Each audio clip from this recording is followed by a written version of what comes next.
Welcome to NTD Evening News. Our top story tonight, 2 presidential debates confirmed.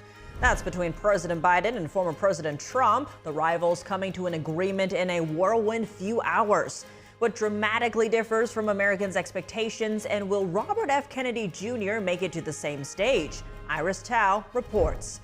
Congress today holding a hearing on the weaponization of the federal government, what they are finding out about the cases against former President Trump, and the credibility of a key witness testifying against Trump this week. The Prime Minister of Slovakia is in critical condition after being shot. What we know about the assassination attempt so far. A congressional committee is reviewing the government's response to the Baltimore Bridge collapse that killed 6 people and severed vital trade routes back in March. Fiona G has the highlights from that hearing. Secretary of State Antony Blinken announces more military aid to Ukraine. Hear his message from Kyiv.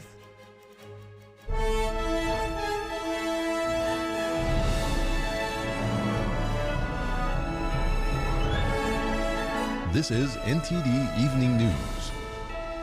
Live from our NTD Global Headquarters in New York City, here is Tiffany Meyer. Good evening, and thank you for joining us tonight. After months of stalemate, President Biden and former President Trump coming to a sudden agreement over 2 debates. But the dates and formats could surprise many Americans. NTD's White House correspondent Iris Tao brings us the details. After some quick back and forth, Biden and Trump have now both agreed to 2 debates. The first one by CNN happening in just 6 weeks on June 27th. Another one by ABC on September 10th. Biden on Wednesday afternoon said he's looking forward to these debates while denying that he's doing one so early in June because he's worried about his polling. But Trump's now asking for 4 debates in total, including one by Fox on October 2nd, saying Americans need to hear more about inflation, the border, and chaos in the world.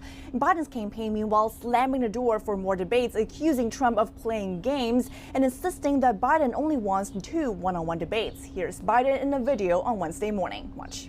Donald Trump lost 2 debates to me in 2020. And since then, he hadn't shown up for debate. Now he's acting like he wants to debate me again. Well, make my day, pal. I'll even do it twice. And the formats of these debates are still being debated and could surprise many. And Trump says he wants large venues to make it more exciting, while Biden's campaign wants no live audience, saying noisy spectacles aren't helpful.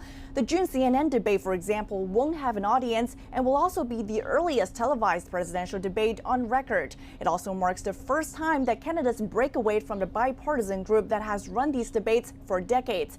It's also the first time the debates are set before either candidate becomes the official party nominee.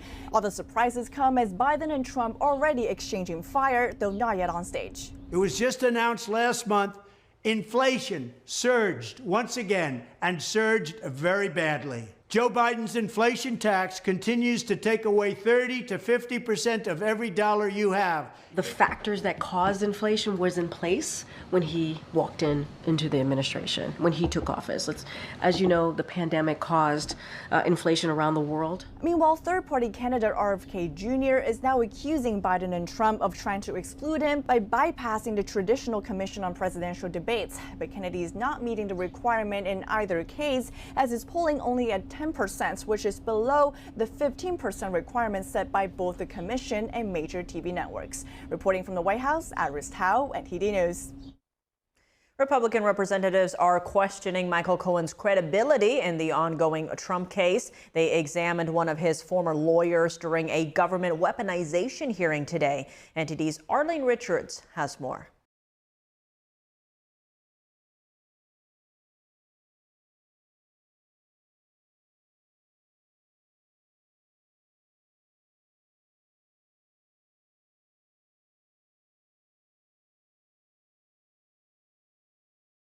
Examined a former attorney for Cohen during a hearing on the weaponization of the federal government. This is the same Michael Cohen who pled guilty to 7 counts in an indictment that had absolutely nothing to do with President Trump and actually predated the first time he met President Trump, correct? Absolutely true. And in fact, this is the same Michael Cohen who perjured himself to Congress. Isn't that true? Yes. In 2018, Cohen pled guilty to 8 counts, including criminal tax evasion and campaign finance violations. An official Justice Department statement from that time states that the judge in the case said, Michael Cohen is a lawyer who, rather than setting an example of respect for the law, instead chose to break the law repeatedly over many years and in a variety of ways.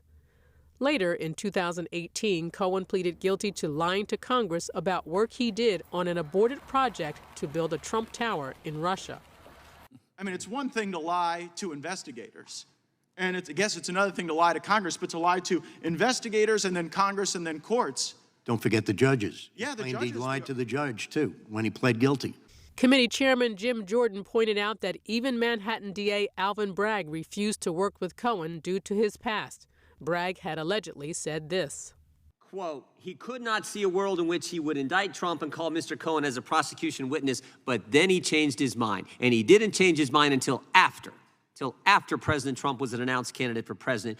A Democratic representative, meanwhile, seemingly came to Cohen's defense when he pointed out that the attorney isn't the only one accused of lying. Did the former president of the United States, Donald J. Trump, was he found guilty of lying and massive fraud by the state of New York? Yes. So he lied? He did. Honestly, and he was found guilty of it? Yes. Democrats at Wednesday's hearing said that Republicans are actually weaponizing the government by holding a hearing to defend a presidential candidate. Arlene Richards, NTD News. Prosecutors in former President Trump's so-called hush money trial say they will not call any more witnesses. They say former Trump attorney Michael Cohen will be their last. Prosecutors earlier indicated that they might call another witness, a book publisher, but they told the judge there was no longer a need to do that. This means the prosecution's case is nearing an end and the defense will soon get a chance to make theirs. Cohen faced cross-examination yesterday. Trump's team tried to frame him as out to get Trump. Cohen admitted that the New York DA's office told him to stop talking about the case on media outlets, and yet he didn't stop. He also said he made about $3.4 million from his two books, Disloyal and Revenge. Yet he said it's not fair to say he's motivated by fame or publicity. Trump's lawyer took Cohen through a long list of insults he levied at Trump. He drew jurors' attention to a social media post in which Cohen wore a T-shirt depicting Trump behind bars. Cohen said he hopes Trump is convicted and admitted to talking about that on social media. Trump lawyers say their cross-examination of Cohen will take up most of the day tomorrow. They also indicated they plan to call an expert witness. Slovakia's populist Prime Minister Robert Fico is fighting for his life. He was severely wounded after being gunned down following a political event this afternoon. Here's more. The 59-year-old was hit in the stomach after 4 shots were fired. The shooting happened outside the House of Culture in the town of Handlova, where he was meeting with supporters. Police have a suspect in custody. The shooting in Slovakia comes 3 weeks ahead of crucial European Parliament elections in which populist and hard-right parties in the 27-nation bloc appear poised to make gains. Fico, a third-time premier, is staging a political comeback after campaigning on a pro-Russian and anti-American message. Critics are worried the country under Fico's leadership would abandon Slovakia's pro-Western course and follow the direction of Hungary under populist Prime Minister Viktor Orban. Thousands have repeatedly rallied in the capital and across Slovakia to protest Fico's policies. Condemnations of political violence quickly came from leaders across Europe, although no motive for the attack was immediately apparent. This is Dave Martin for NTD News. President Biden responded to the assassination attempt. He said his thoughts are with the Prime Minister's family and the people of Slovakia, and that the U.S. is in close touch with the government of Slovakia and ready to assist. In Texas, a barge rammed a bridge pillar in Galveston, closing the only roadway connecting traffic in and out of Pelican Island. The incident took place at around 9:50 a.m. local time. Officials said one person on the vessel was knocked into the water but was quickly rescued. So far, there are no reports of injuries. The collision caused an oil leak into surrounding waters. The U.S. Coast Guard says it will examine the extent of the spill and began containment and cleanup processes. Roughly 9,000 people live on Pelican Island. It is also home to Texas A&M University at Galveston. 4 critical mechanical failures found on board the massive cargo ship that crashed into the Francis Scott Key Bridge in Baltimore. A hearing with the House Committee on Transportation and Infrastructure today is reviewing what the federal government has already done in the aftermath of the disastrous accident and what future steps must still be taken. NTD's Fiona G has more. Hours after the collapse, President Biden announced his intention for the federal government to pay for the initial cost of reconstructing the Key Bridge. And the committee has received a letter from the administration officially requesting that Congress authorize 100% federal cost share to rebuild the bridge, and I've personally spoken to Governor Moore about the request on a couple of occasions. On March 28th, the state of Maryland applied for funding from the Federal Highway Administration's Emergency Relief Program, commonly called ER. And within hours of receiving the Maryland Department of Transportation's application, the Federal Highway Administration approved $60 million in quick release funding, which it said represented roughly 5% or so of the initial total project costs of $1.2 billion. Under the ER program, the federal government will reimburse the state qualifying work at 100% federal cost for the first 270 days. The state of Maryland estimates it will take between $1.7 and $1.9 billion to rebuild the bridge. The National Transportation Safety Board released a preliminary report detailing mechanical failures. The cargo ship lost power twice the day before the crash. The day of the crash, there were 2 more outages, and the emergency generator didn't generate enough power to steer or propel the ship. On the 26th, when the ship was about 0.6 miles from the bridge, 1 high voltage and 1 low voltage breaker that were powering most of the vessel's equipment and lighting unexpectedly tripped. As a result, the vessel lost main propulsion. The crew was able to briefly restore power to the vessel, but another blackout occurred when a different breaker tripped. At this point, the ship was about 0.2 miles from the Key Bridge. The crew regained electrical power right before the dolly struck Pier 17, but they were unable to restore propulsion. The massive cargo ship dolly smashed into the Francis Scott Key Bridge in Baltimore on March 26th. The accident caused the bridge to collapse, killing 6 construction workers and heavily hindering critical shipping routes. Fiona G, NTD News.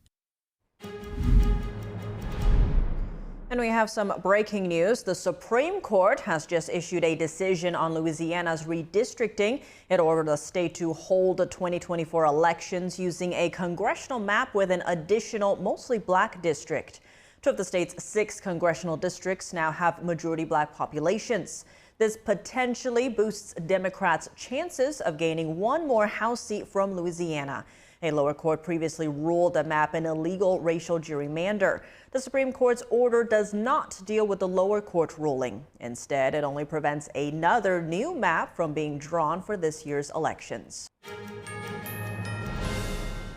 Welcome back. I'm Tiffany Meyer. Secretary of State Antony Blinken is wrapping up his 2-day visit to Ukraine. While in Kyiv, he announced an additional $2 billion military aid to the war-torn nation. Secretary of State Antony Blinken announced on Wednesday $2 billion worth of aid to Ukraine in what he called the Defense Enterprise Fund. Most of the money, about $1.6 billion, comes from the $60 billion allotted to Ukraine in the foreign aid package approved last month. And we put this together in a first-of-its-kind Defense Enterprise Fund. And it has 3 components. One is to provide weapons today. So this will assist Ukraine in acquiring those weapons. 2 is to focus as well on something that Dmytro just talked about, investing in Ukraine's defense industrial base, helping to strengthen even more its capacity to produce what it needs for itself, but also to produce for others. And finally, using this fund to help Ukraine purchase military equipment from other countries, not just the United States. As part of his 2-day trip to Kyiv, Blinken met with Ukrainian President Volodymyr Zelensky and toured various memorial sites. Ukraine's foreign minister thanked Blinken for his support and said Ukraine expects to sign a bilateral security agreement with the U.S. in the coming weeks. The agreement will ensure U.S. aid to Ukraine even if there's a change in the presidency after the November election. We appreciate the sincere commitment of the United States to compensate deliveries, delays in deliveries with new announcements and new deliveries, and this is why I so much emphasized the issue of timing in both our talks and in my opening remarks. But it doesn't apply only to the United States. I mean, every country, we encourage every country to make new announcements and to deliver on them. Blinken's trip comes as Russian troops began a new offensive in Ukraine's Kharkiv region last week. This marks the most significant border incursion since the full-scale invasion began in 2022. Thousands have been forced to flee their homes. In recent weeks, Russian forces have also sought to build on gains in the eastern region of Donetsk. Taken together, the developments mean the war has entered a critical stage for Ukraine's depleted military. Reporting by Allison Lee, NTD News. Russian President Vladimir Putin is set to meet with Chinese regime leader Xi Jinping tomorrow. This comes after authorities in Russia and Serbia have detained several Falun Gong practitioners for their faith. NTD's Jack Bradley has more from Washington, D.C. During his visit to China on Thursday, Vladimir Putin is reportedly expected to discuss Russia's war with Ukraine, as China is a vital supporter of Russia's military supply and economy. Putin's visit to China comes amid a transnational repression of Falun Gong by the Chinese Communist Party. Falun Gong is a meditative exercise discipline with moral teachings. It's been heavily persecuted by the Chinese regime since 1999. Earlier this month, Russian authorities had arrested 5 Falun Gong practitioners and sentenced one of them to detention for 2 months. And sending someone to jail simply for meditating and trying to live their lives by compassion, honesty, and forbearance. Over the last quarter century, 25 years, the Chinese regime has systematically imprisoned millions of people who practice Falun Gong, and torture and death by torture and death by forced organ harvesting are rampant. This appears to be part of a broader regional trend, as just days later, Serbian authorities arrested 6 Falun Gong practitioners and 2 of their family members. This was ahead of Xi Jinping's visit to the country, and they were only released after Xi left the country. Now, Serbia relies heavily on billions of dollars in investments from China, which is concerning as Serbia is trying to become a member of the European Union. Now, at the same time, Secretary of State Antony Blinken is in Ukraine, and on Wednesday he promised Ukraine $2 billion in military financing. Reporting from Washington, D.C., Jack Bradley, NTD News. And we are learning that Putin has landed in Beijing just hours ago for his 2-day visit. Earlier, we spoke with retired Colonel Grant Newsham about the wars in Ukraine and Gaza and China's involvement in them. Newsham is a senior fellow at the Center for Security Policy and author of When China Attacks. Grant Newsham, thank you so much for joining us. Great to have you back on the show. Thank you. Glad to be here. Now, recently there's been a lot of developments in both the Ukraine and Israel-Hamas conflicts, but I want to talk about China's involvement first. So White House Press Secretary Karine Jean-Pierre just said, quote, "We find it unacceptable that the Chinese companies are helping Putin wage this war against Ukraine."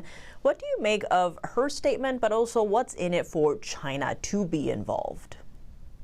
Well, as for the statement, they find it unacceptable, but the Chinese don't care. If that's as much as you're going to do, and then put on some sanctions on a few Chinese companies, of which they're going to replace immediately, you're really not serious about this. The benefit for China from all of this is it completely distracts the United States, the West, from any serious attention on China. You'll notice how China has dropped off of the headlines in the last month or two. And the more the fighting goes on in Ukraine, the more the Americans have to focus on that, and things are getting pretty dicey there. You're emptying out American arsenals. The same thing goes with Gaza.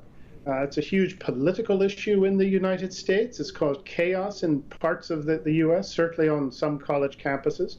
It has handcuffed U.S. political movement. The administration clearly is trying to thread a needle unsuccessfully and play both sides of this. And you'll notice that in all of this, China benefits. China really does get an advantage from this lack of attention that is being paid to China, to the Western Pacific.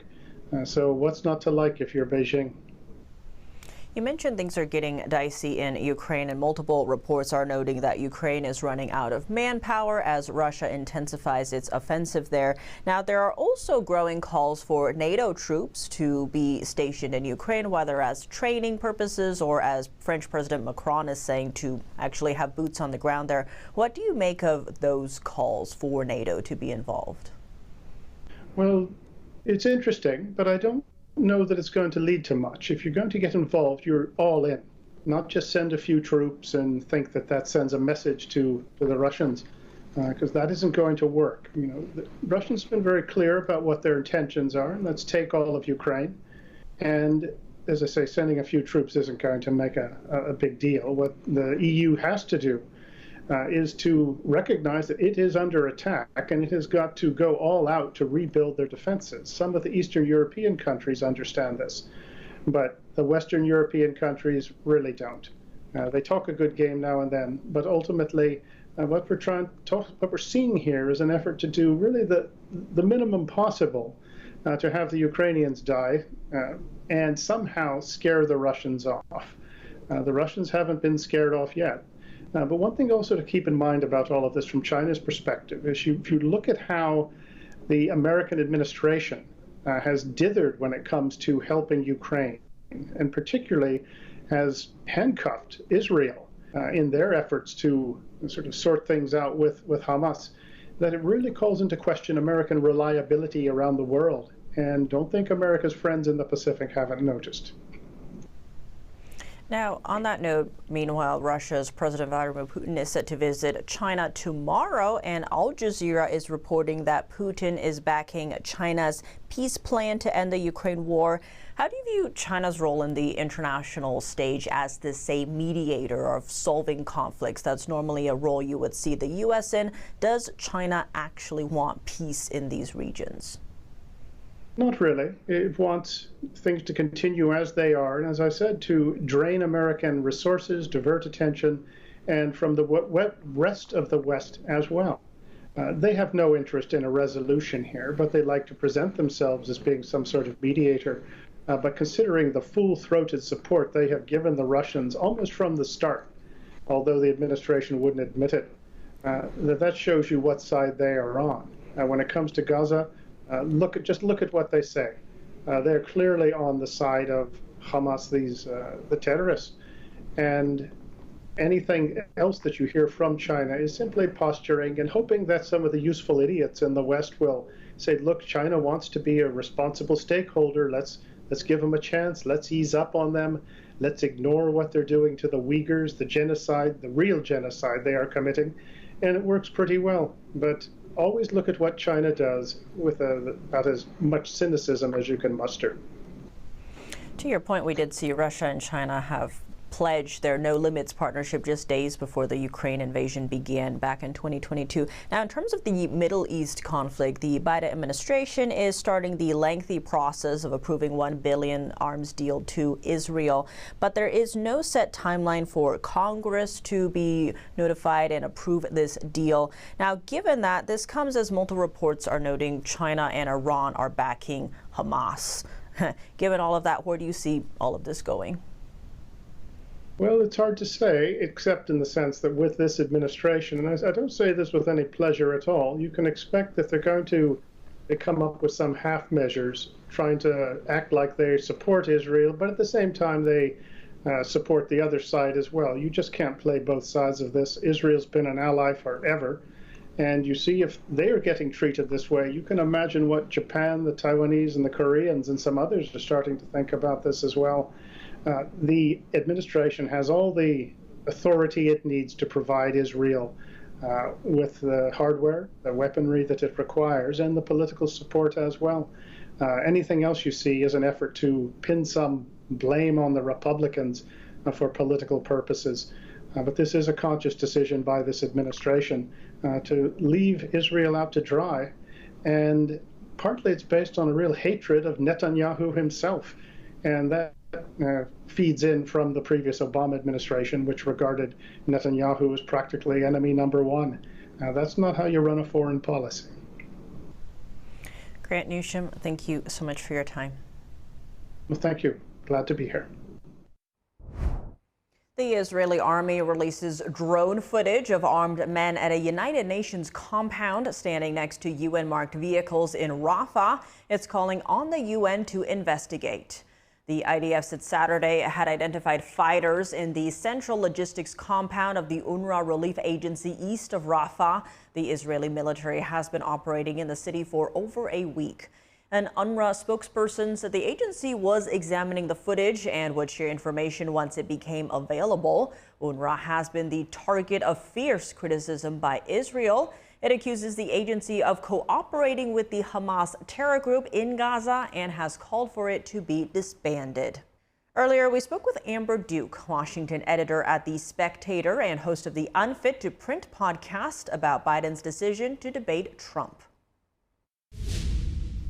Amber Duke, thank you so much for joining us. Great to have you back on the show. Thanks for having me. Now, to begin, a lot of Republican political analysts and commentators were certain that Biden would not debate. What do you make of the Biden campaign's decision here to debate Trump? Well, it's pretty fascinating because he's decided to go out of the traditional channel for debates, which is the Commission on Presidential Debates. The Democrats call it bipartisan. Trump has had his criticisms of that commission due to some of the bias either in chosen moderators or the rules that they've implemented in the past. And so it always seemed more likely that the Republican Party would buck the commission as opposed to the Democratic Party. But Biden said in his assertion today that he would debate, that he was the one stepping away from the commission. And I think there's two likely reasons for that. The first is that he can negotiate directly with the networks to not include RFK Jr. And sure enough, the first CNN debate that's supposed to take place in June that both candidates have now agreed to has basically set the bar high enough that RFK would not be able to get on the ballot in enough states to qualify.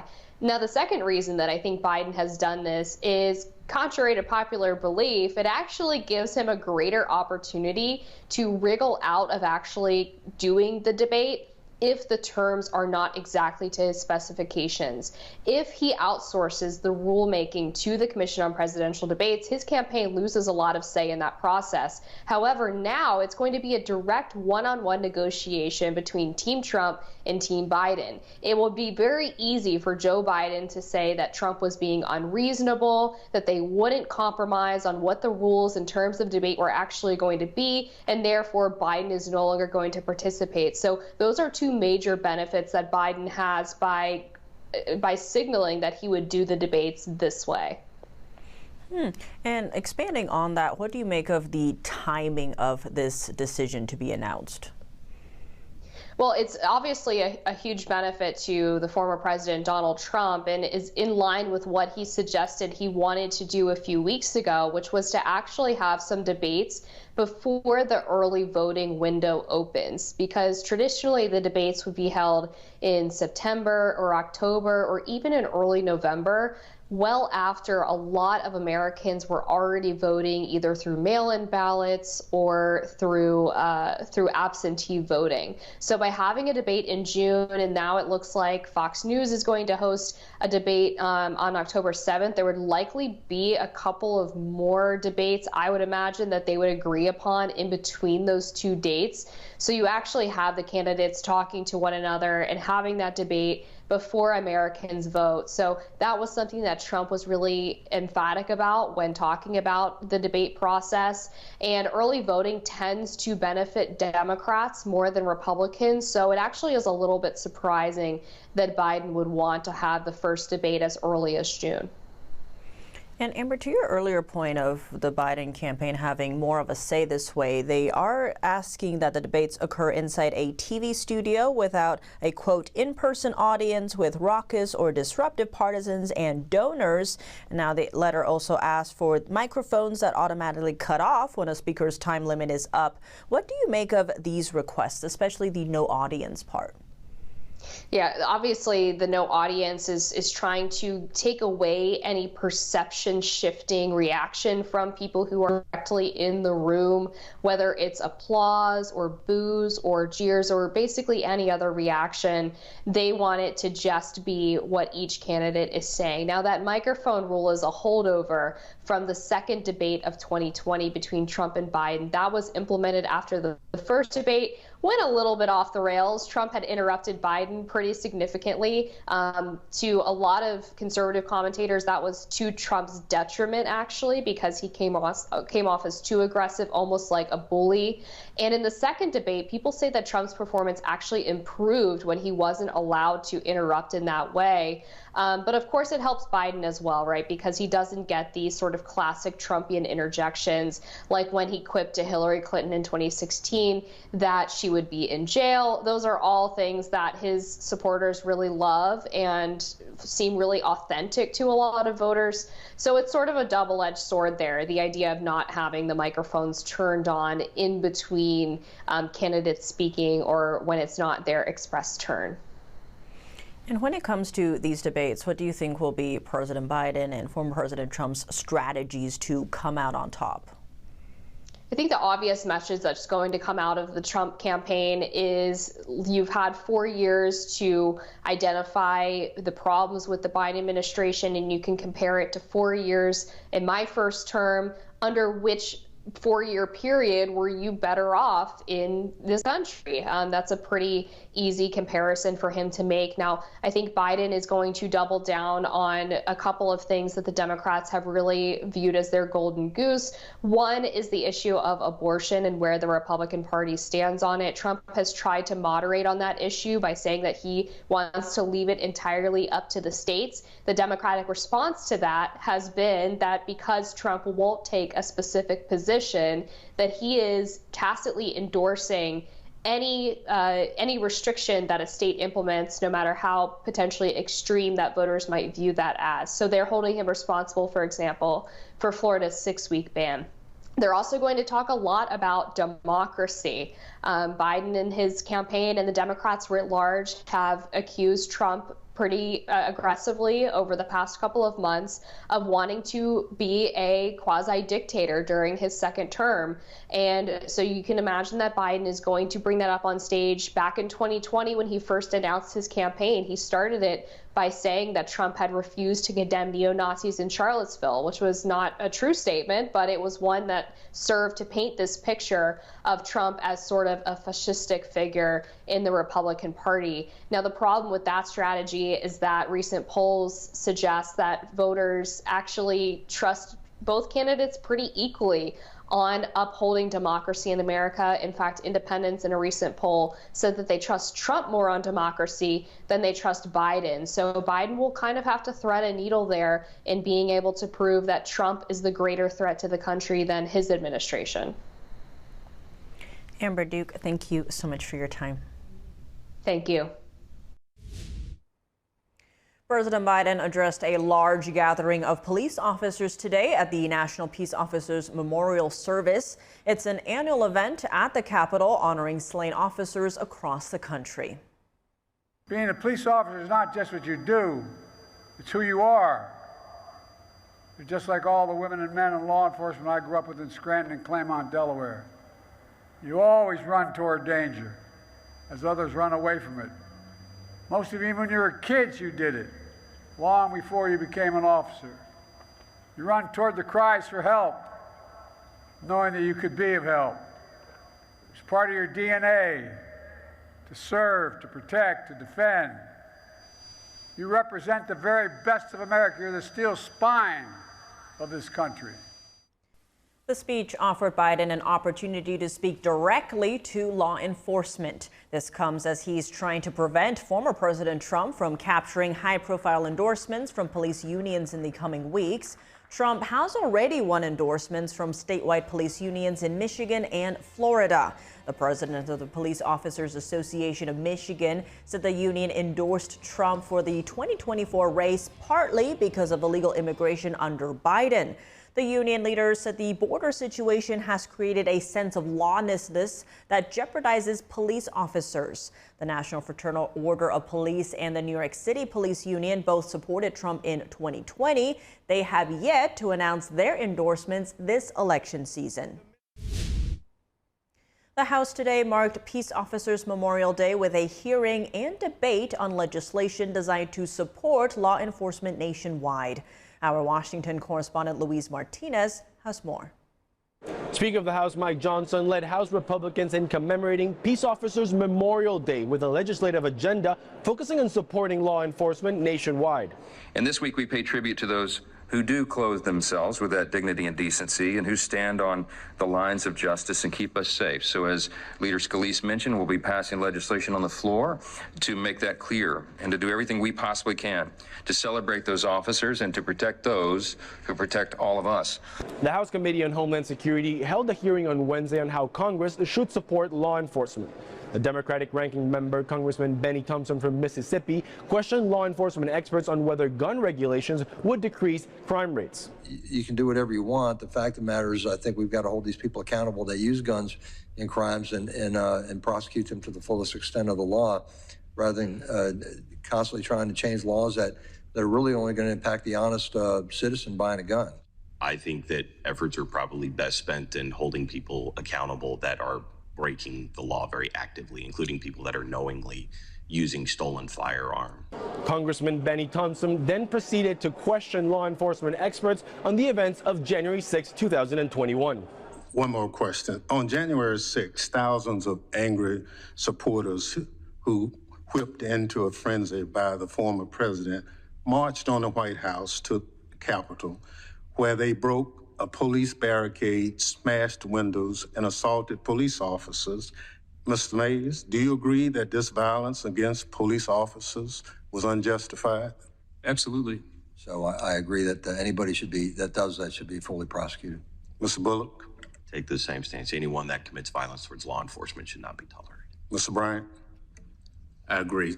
Republicans, on the other hand, brought to the House floor for debate a bill that would allow the deportation of illegal aliens accused of assaulting police officers, and a bill requiring attorney generals to publish statistics on assaults on police officers, as well as two resolutions condemning Biden for his border policy and another condemning efforts to defund law enforcement. Reporting from Washington, D.C., Luis Eduardo Martinez, NTD News.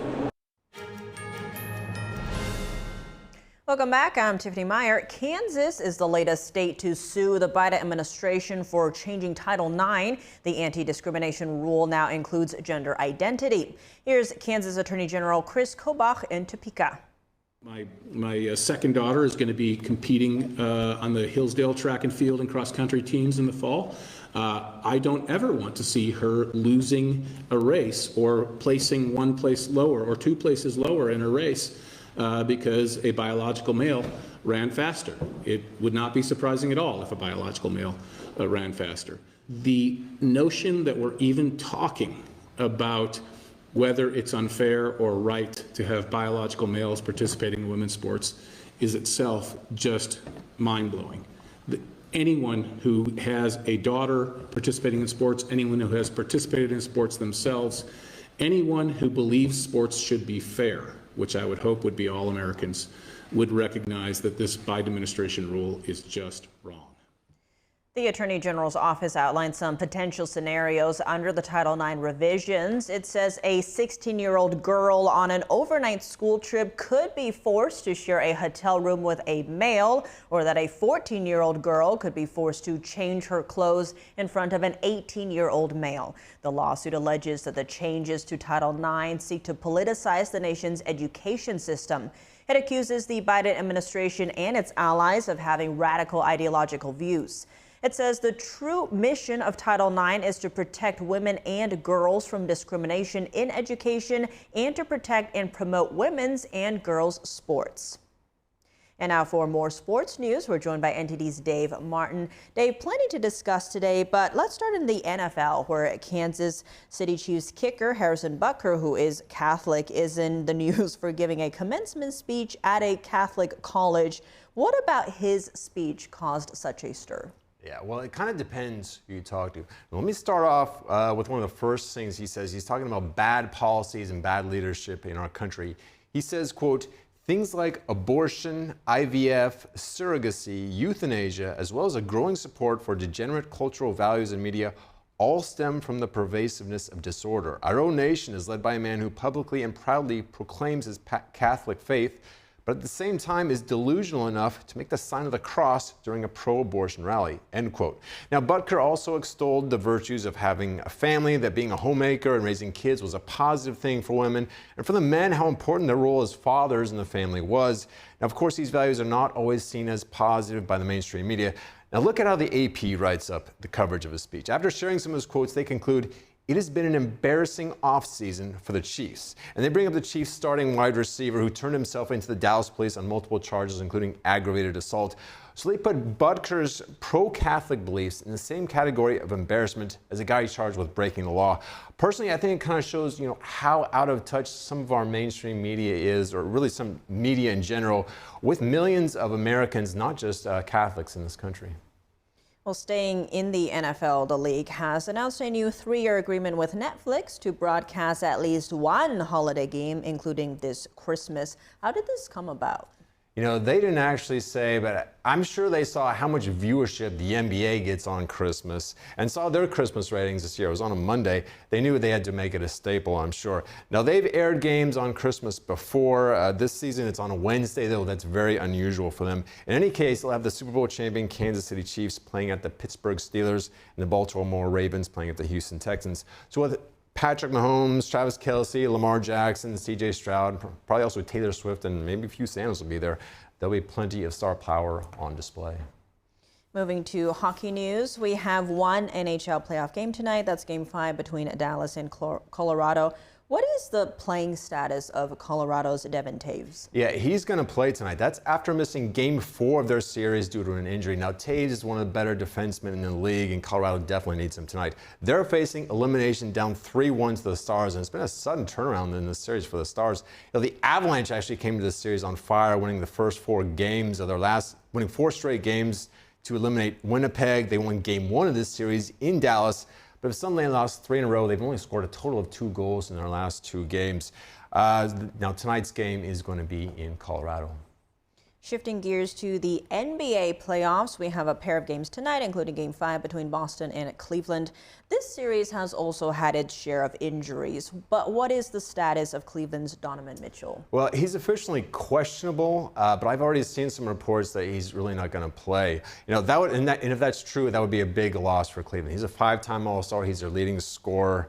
So he's a big part of their offense. He's even though he's only 27, he's one of the more veteran players that you need in the postseason, especially on the road. This game will be in Boston. Now, Boston had one of the best home records in the league this year at 37-4, and they're up 3-1. It's one more loss for Cleveland. They're eliminated. Now, in the second game tonight, we've got Dallas at Oklahoma City. This has been a very competitive series. Shai Gilgeous-Alexander led the Thunder to a comeback win in Game 4. And really, the Thunder's defense has really limited Kyrie Irving and Luka Doncic. I would say they're actually fortunate to be tied at 2-2. But anyway, for Dallas, it's very crucial that you win Game 5 here. Otherwise, you have to win a Game 7 on the road. Well, Dave, as always, thanks for joining us. Well, thank you, Tiff. And that's all for today's news. For around-the-clock coverage, visit us at ntd.com or download our NTD app. Thanks for tuning in. I'm Tiffany Meyer. Good night.